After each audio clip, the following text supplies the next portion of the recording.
Hello, everyone. This is Kaizen Base. Today we learn about aim of automation with human touch. In two pillars of the Toyota production system, we learn about the overview of the automation with human touch. In this movie, we will learn more detail of the automation with human touch. So, let's get started with today's lecture.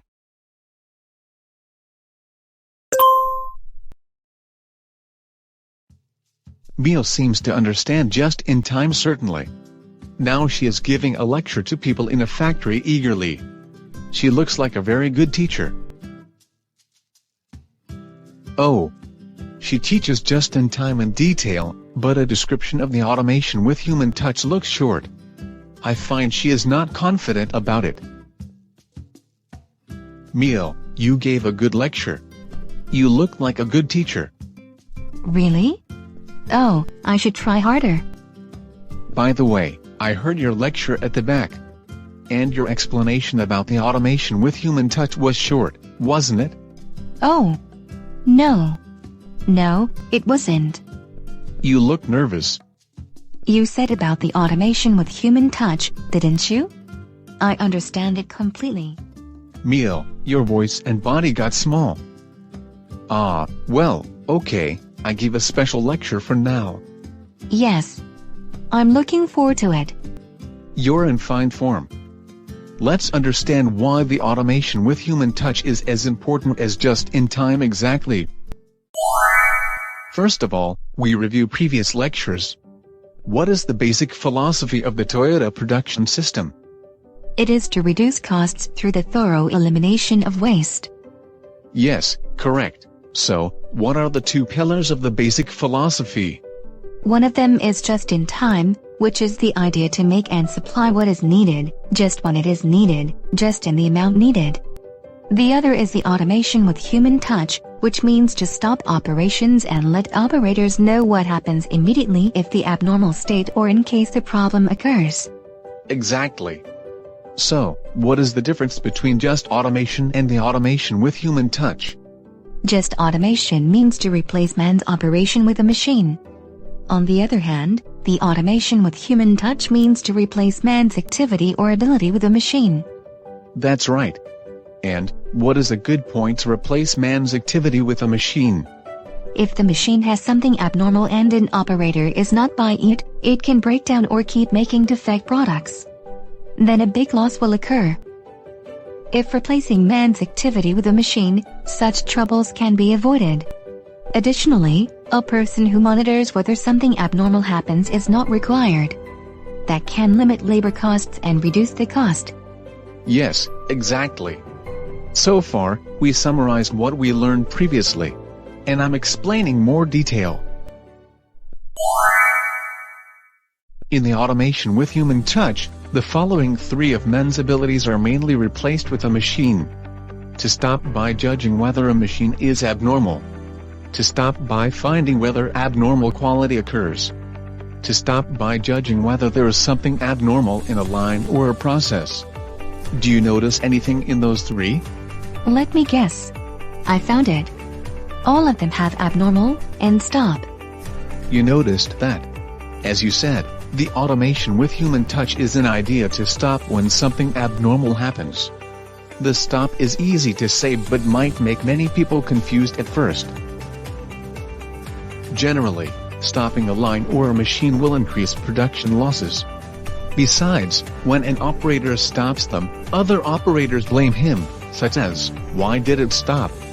or "Why did you stop it?" Therefore, the mindset, such as leaving a machine not to stop whatever happens, or starting a machine soon after it stops, will appear. But, if the production continues without finding the true cause, the same losses will happen, and the wastes will occur again. Also, that can cause the customers, as the last downstream process, trouble. In the worst case, the company is likely to lose its credibility. Not to happen that, to stop is very important. Stopping certainly and taking measures to prevent recurrence will result in the effects, such as, defect occurrence decrease in an abnormal state. the same issues will not happen again. Problems get visualized and not lost. And also, by the concept called the built-in quality with ownership, the awareness to complete the quality within a process can be developed. People working in the site can think of the measures to prevent defect recurrence, and by the habit of doing that, the human resources will grow. Since a machine has a mechanism to stop in case of an abnormal state, a company can assign more value-added works to operators or supervisors. Because a machine stops in an abnormal state, one person can take charge of many machines or deal with other value-added work. Preventing losses by stopping a machine is one of the aims. Not only that, but having the workers more value-added works is also an essential aim. I see. The automation with human touch is a concept not only to prevent losses but also by having workers more value-added works to enhance awareness to achieve more quality. I think just-in-time is a good idea. Now I understand the automation with human touch is also an essential idea. Yes. You have a good view. Not only the idea of just-in-time but also the concept of the automation with human touch is very important. Unless understanding the Toyota production system sufficiently, many people are likely to look at only just-in-time. By only considering just-in-time, a just-in-time production will never be performed. Oh. Why will it never be done? Just-in-time is to make what is needed, just when it is needed, just in the amount needed in a series of processes from the upstream to the downstream. That is, when something abnormal or trouble happens, all processes will stop at another moment. So, each process should be in a condition where something abnormal or trouble never happens. When detecting an abnormal, stopping the line, finding the true cause, and taking a measure should be done. To continue those processes makes good quality, a good line, and a good machine. The automation with human touch is an essential role of the foundation in just-in-time too. I see. Unless the automation with human touch is understood sufficiently, just-in-time will not work well. I hadn't considered the relation between just-in-time and the automation with human touch. Next time, I try to give a lecture to have everyone understand just-in-time and also the automation with human touch. Yes, that's good. I'm sure that it will be a much better lecture. Now, we make a summary of today's lecture. The automation with human touch is an idea to think it is important to stop when something abnormal happens. Stopping processes and taking a recurrence prevention measure when an abnormal happening will make each process achieve a condition where something abnormal or trouble never happens. That leads to making good quality, a good line, and a good machine. And, the automation with human touch as an essential foundation in just-in-time. Remember that two pillars of just-in-time and the automation with human touch are not two different ideas but are related. That's all about today's lecture. So, see you at the next theme.